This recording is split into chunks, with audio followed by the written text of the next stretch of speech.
Hindi masusukat, kaya't magbunyi ang lahat.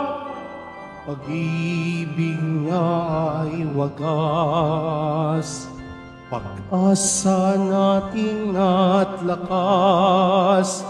Pagpapala niya ay laging bumubuhos. Purihin natin ang Diyos. Halina tayo magdiwang sa ngalan ng Ama at ng Anak at ng Espiritu Santo. Amen. Ang pagpapala ng ating Panginoon Hesukristo, ang pag-ibig ng Diyos Ama at ang pagkipagkaisa ng Espiritu Santo naway sumainyong lahat. At sumayuri. Mga kapatid, aminin natin ang ating mga kasalanan upang tayo maging marapat gumanap sa banal na pagdiriwang. Tayo pong lahat, inaamin ko sa makapangyarihang Diyos at sa inyong mga kapatid na lubha ako nagkasala sa isip, sa salita at sa gawa at sa aking pagkukulang. Kaya isinasamo ko sa mahal na Birheng Maria, sa lahat ng mga anghel at mga banal, at sa inyong mga kapatid na ako'y panalangin sa Panginoong ating Diyos. Kaawaan nawa tayo ng makapangyarihang Diyos, patawarin tayo sa ating mga nagawang kasalanan at patnubayan tayo tungo sa buhay na walang hanggan. Amen. Panginoon, kaawaan mo kami. Panginoon, kaawaan mo kami. Kristo, kaawaan mo kami. Kristo, kaawaan mo kami. Panginoon, kaawaan mo kami. Panginoon, kaawaan mo kami. Manalangin tayo. Ama naming makapangyarihan, lakas loob ka naming tinatawagan.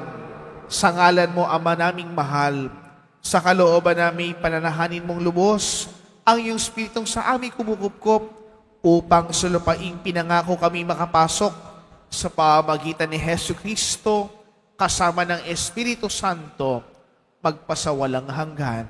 Amen. Magsiupo po ang lahat.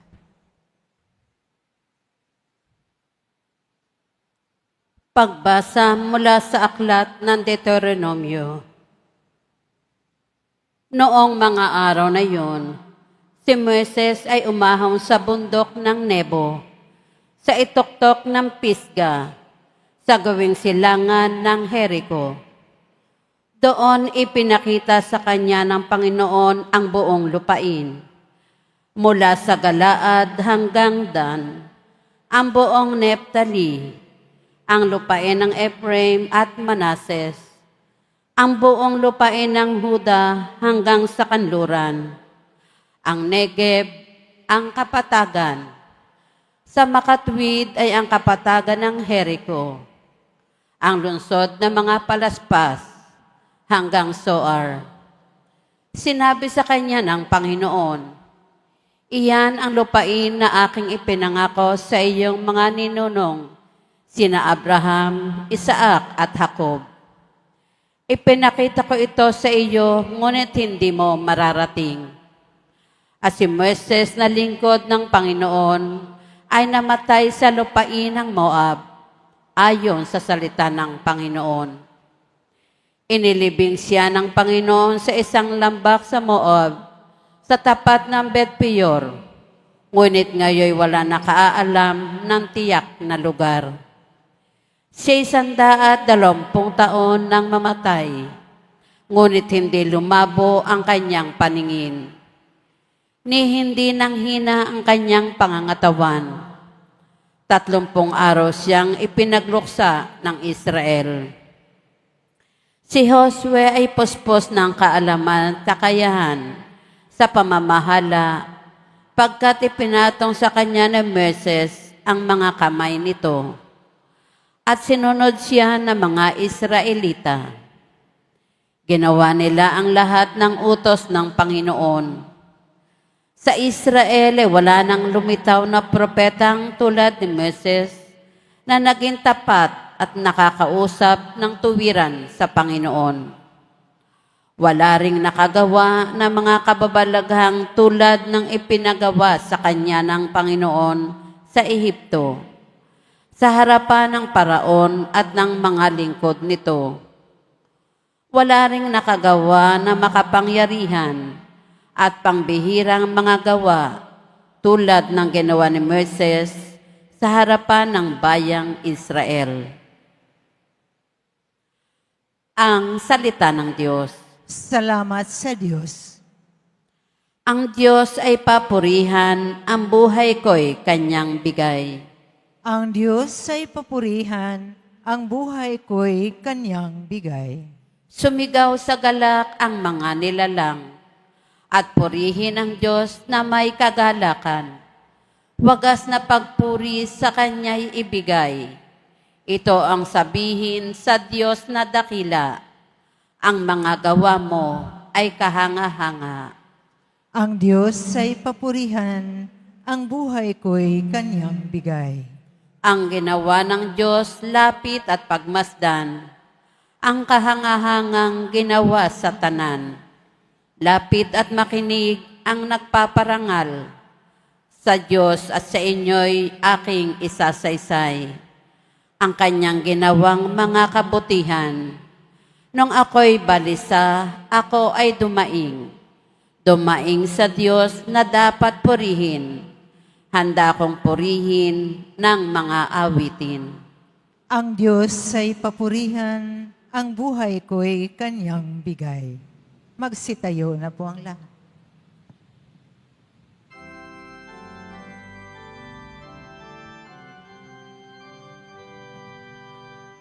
Hallelujah, Hallelujah, Hallelujah, Hallelujah.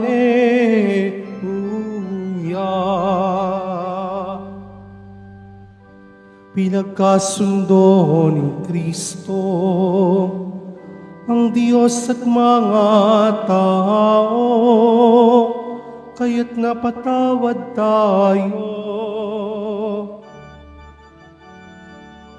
Hallelujah,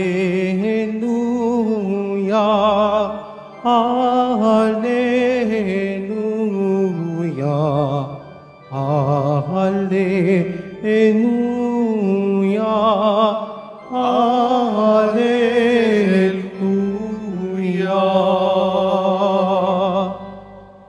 Sumainyo ang Panginoon, At sumayo rin. ang mabuting balita ng Panginoon ayon kay San Mateo. Papuri sa iyo, Panginoon. Noong panahong iyon, sinabi ni Jesus sa kanyang mga alagad, kung magkasala sa inyong kapatid mo, puntahan mo siya at kausapin ng salinan. Kapag nakinig siya sa iyo, ang pagsasama ninyong magkapatid ay napapanauli mo sa dati at napapanumbalik mo siya sa Ama. Ngunit kung hindi siya makinig sa iyo, pagsama ka pa ng isa o dalawang tao upang ang lahat ng pinag-usapan nyo'y mapatunayan ng 2 o 3 saksi. Kung hindi siya makinig sa kanila, sabihin mo ito sa pagtitipon ng simbahan.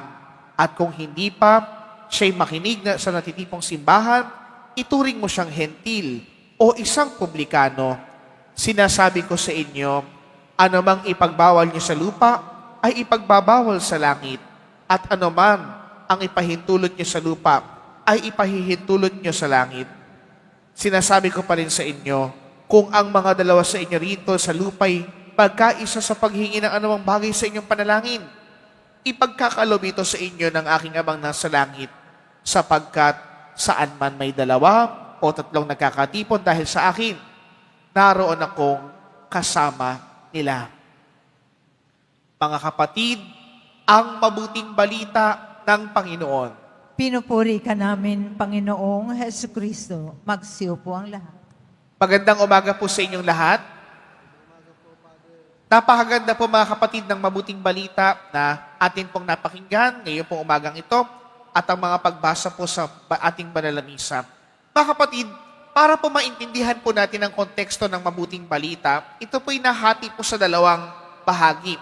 Unang-una po, yung pong parte po ng pagtatama ng ating kapatid. Yung pangalawa naman po ay tungkol po sa panalangin upang tayo na nagsusumikap na maging maayos at tama ay lalong magkaroon ng malalim na ugnayan sa Panginoon. Mga kapatid, bilang mga Pilipino, ayaw po natin ng tinatama, di ba?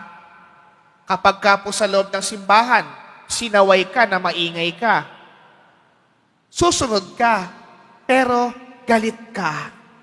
Kasi ayaw mong itama. Kapag pinagsabihan ka, imbes na magpasalamat ka, magrereklamo ka o hahanap ka pa ng mali ng ibang tao para meron kang maibato sa kanila. Hindi po tayo tumatanggap ng ating pagkakamali. Bakit kaya? Kasi ayaw nating mapahiya. Mataas ang tingin natin sa sarili natin eh. Tulad ng mga Hudyo, kung bakit sinulat ito ni San Mateo. Kasi po yung mga Hudyo, mataas ang tingin sa kanilang sarili, sumusunod sila sa batas, para bang ayaw nilang magkamali o hindi sila gumagawa ng pagkakamali o hindi nila nakikita ang mga mali nilang ginagawa. Ganyan din po tayo bilang mga Pilipino. Hirap na hirap po tayo na tumanggap ng pagtatama ng ibang tao. Mga kapatid, lagi po nating tatandaan, ang pagtatama ay hindi pamahiya. Ang pagtatama ay pamamaraan ng ating pag-ibig sa ating kapwa, sa ating pamilya, at sa ating sarili, at lalo't higit sa Diyos na ating sinasampalatayanan. Kasi mga kapatid, kapag tinatama ka, merong taong concern sa iyo. Gusto niya, mapunta ka sa tuwid na landas, sa tamang landas, sa totoong landas, hindi kaibigan na pinepeke ka o kinukonsinti ka sa mga mali mong ginagawa. Ang katotohanan, ang pagtatama ay tunay na masakit, pero mas masakit at mas malabiling ang sugat ng mga tao, ng mga kaibigan na kinukonsinti ka sa mga mali mong ginagawa at hindi ka tinatama. Kapag tinatama ka, magpasalamat ka sa Diyos kasi ang Diyos nagpapadala ng mga sugo upang maging tuwid at tama ang landas ng iyong buhay. Mga kapatid, sa pagkakataon din pong ito, kapag po tayo tinatama ng ating kapwa, tinuturuan din po tayo ng mas malalim na ugnayan sa Diyos. At ano po ito? Sa panalangin. Kapag po tayo nagdadasal, lumalalim ang relasyon ng tao sa Diyos. Kapag po tayo nagdadasal, lagi nagiging tama ang desisyon natin sa buhay. Kaya nga diba, ang sabi po ng ating Panginoong Kristo, lahat ng hinihingi natin, ipagkakaaloob ito ng ating Amang nasa langit sa pamamagitan ng ating panalangin. Kapag meron tayong mga tao na napakahirap itama, ipagdasal po natin. Kapag meron pong mga tao sa buhay po natin na palagi nating nasasaktan, nahihirapan tayong humingi ng sorry sa kanila, kapag hindi pa malakas ang loob natin, ipagdasal natin sila. Lord, sana po mapatawad ako ng taong ito para po kami magkaroon ng maayos na ugnayan sa Kanya. Mga kapatid, ang Diyos palaging nagtatama sa atin. Ang Diyos palaging nagbibigay ng pagtatama upang tayo maligtas. Dahil ang kapupunan ng lahat ng ito ay pag-ibig. Mahal tayo ng Diyos, kaya gusto niya tayong itama.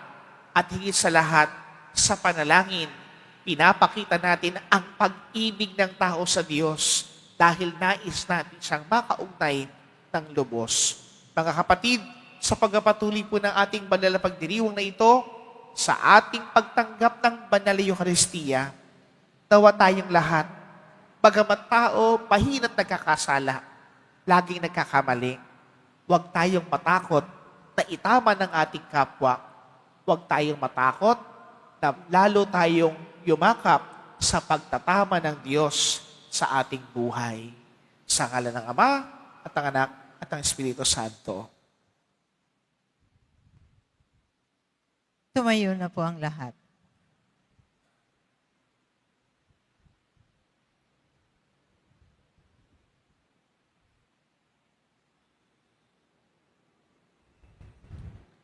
Minamahal ko mga kapatid, Sinabi niya sa atin, kung dito sa lupa ay may dalawa sa inyo na nagkakaisang humihingi ng anuman, gagawin ito para sa kanila ng aking Amang nasa langit.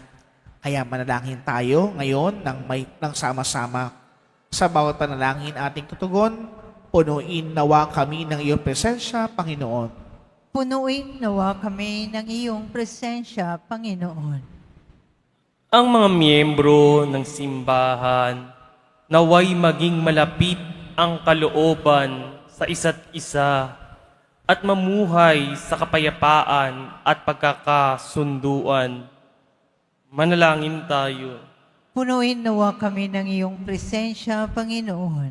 Ang mga pinuno ng mga bansa naway igalang ang karapatan ng bawat tao at iwaksi ang pag-uusig at pananakit.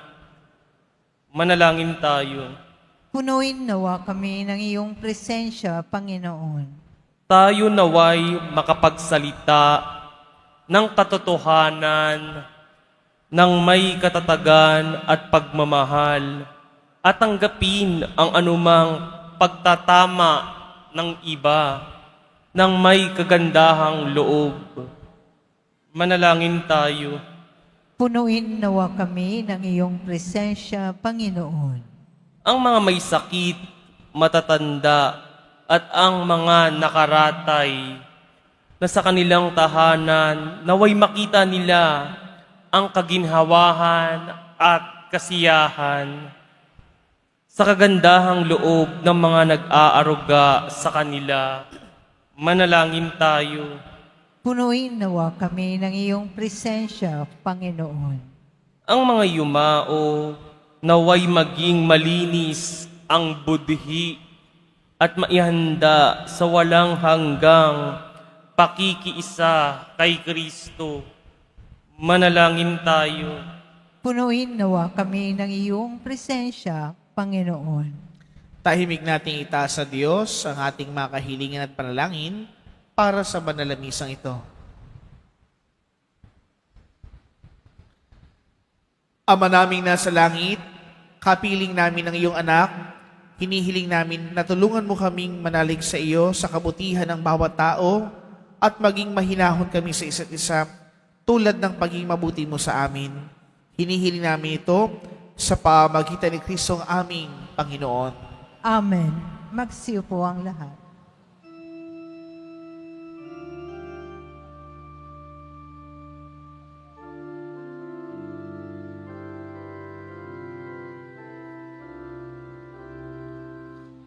Tanggapin ninyo, Diyos naming Ama, na kayanan namin alay sa iyo. Galing din po sa inyo mga biyaya na ito, tinapay at alak mula sa aming ani. Inyo po nawa itong ikaligaya. Kung mamarapatin po sinayinyong gawin, katawan at dugo ng inyong anak, minamahal naming Jesus.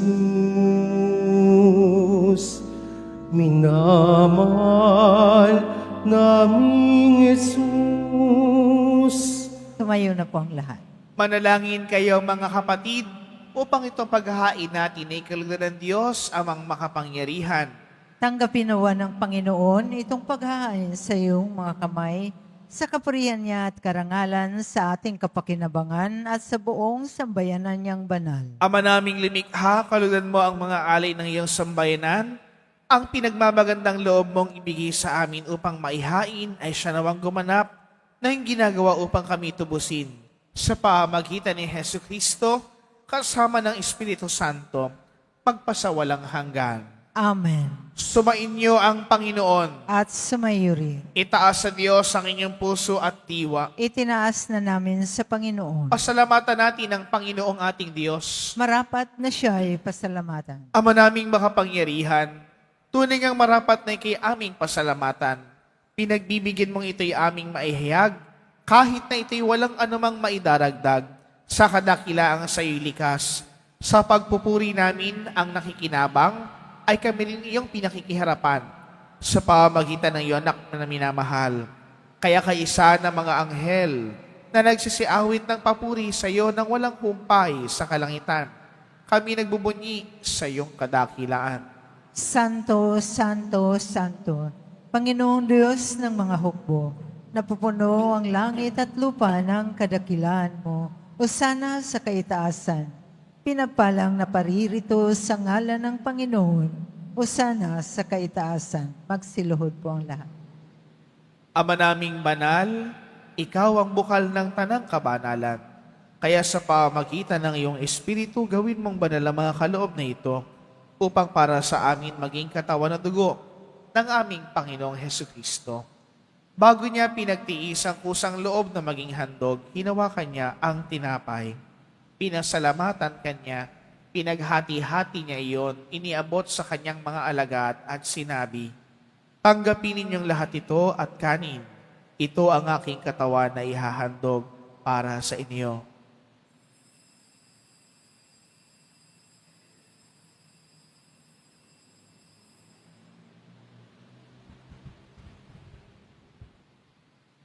Gayon din naman nang matapos ang hapunan, hinawakan niya ang kalis. Muli kanyang pinasalamatan. Iniabot niya ang kalis sa kanyang mga alagad at sinabi, "Tanggapin ninyong lahat ito at inumin. Ito ang kalis ng aking dugo ng bago't walang hanggang tipan. Ang aking dugo na ibubuhos para sa inyo at para sa lahat, sa ikapagpapatawad ng mga kasalanan. Gawin ninyo ito sa pag-alaala sa akin."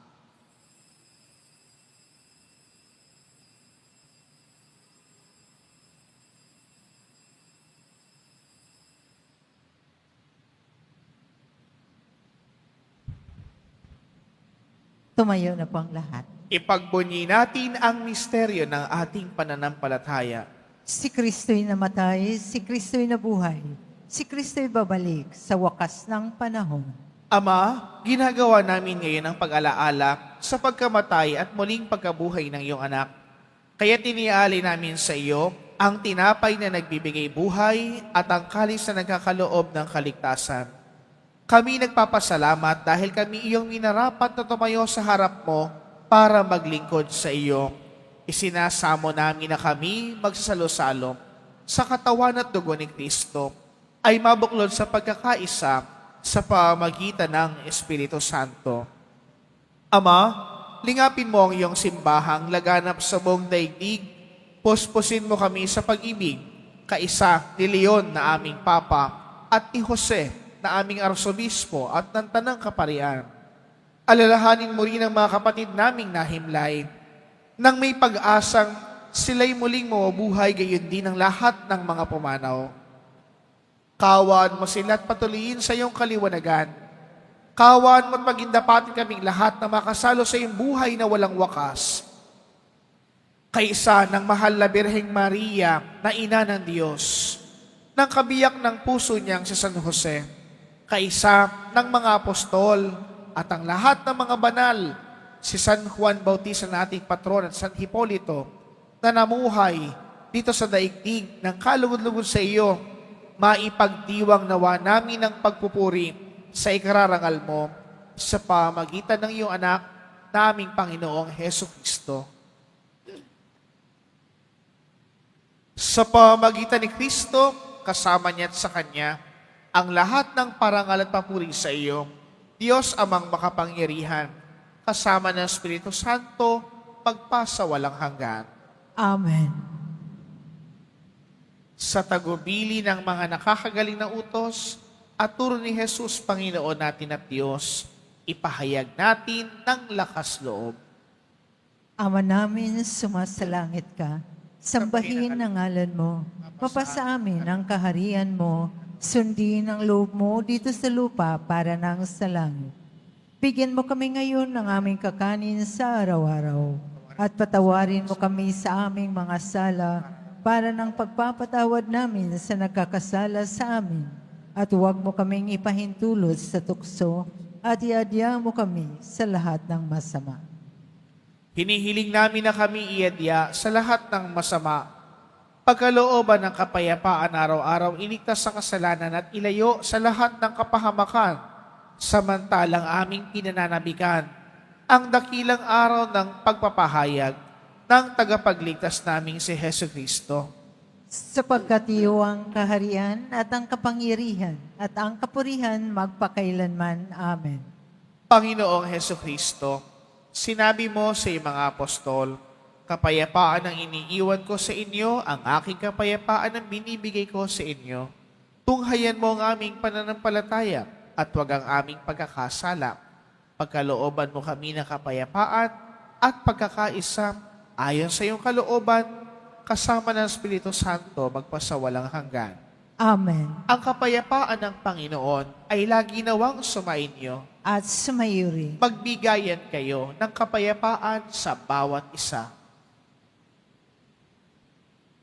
Kordero ng Diyos na nag-aalis ng mga kasalanan ng sanlibutan, maawa ka sa amin. Kordero ng Diyos na nag-aalis ng mga kasalanan ng sanlibutan, maawa ka sa amin. Kordero ng Diyos na nag-aalis ng mga kasalanan ng sanlibutan, ipagkaloob mo sa amin ang kapayapaan. Magsiluhod po ang lahat.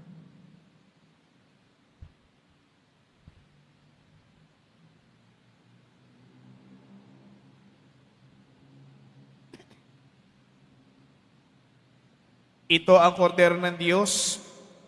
Ito nag-aalis sa mga kasalanan ng sanlibutan. Mapalad ang mga inaanyayahan sa kanyang piging. Panginoon, hindi ako karapat-dapat na magpatuloy sa iyo. Ngunit sa isang salita mo lamang ay gagaling na ako.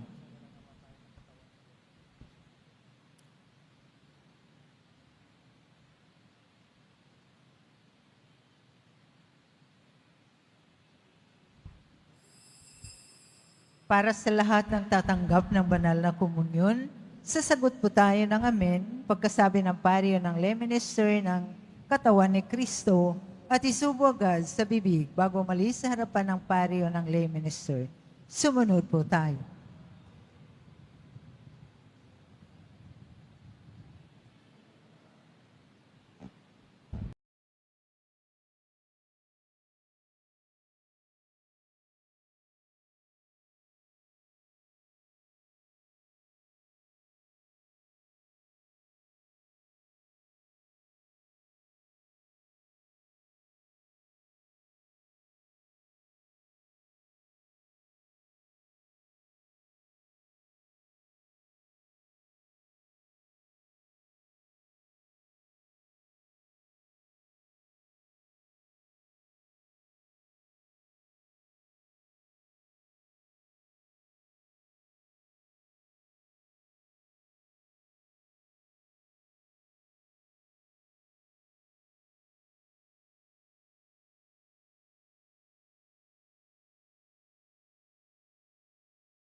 Manalangin tayo. Ama naming mapagmahal, ang pakikinabang namin sa piging na banal ay magdulot nawa sa amin ng kaligtasan at magtanghal sa amin sa luningning ng iyong katapatan sa pamagitan ni Hesu Kristo kasama ng Espiritu Santo magpasawalang hanggan. Amen. Muli po sa inyo pong lahat ng mga nagsimba, mga nag-alay po ng pamisa, mga naglingkod po dito sa ating parokya at pambansang dambana, maraming salamat po sa inyong lahat. Sumainyo ang Panginoon. At sumayuri. Mahal na poong Jesus Nazareno, inihayag mo sa pamagitan ng krus ang walang maliw na pag-ibig ng Diyos sa sangkatauhan. Pakinggan mo ang kahilingan lalo na para sa mga nangangailangan ng iyong tulong at awa. Makamtanawa namin ang iyong kasagutan ng may utang na loob na tinatanaw. Basbasan din po ninyo itong mga imahen at dasalam upang lalo kaming manalangin at magtiwala. Sa pamagitan ng bendisyon na ito, naway lalo kaming maging mapaglingkod, masunuri na tapat sa iyo na aming malulahating Panginoon, magpa sa walang hanggan. Amen. At pagpalain kayo ng makapangyarihang Diyos, ng Ama, at ng Anak, at ng Espiritu Santo. Amen. Naihandog na po ang banal na misa. Humayo kayong taglayang kapayapaan ng Poong Jesus Nazareno. Salamat sa Diyos.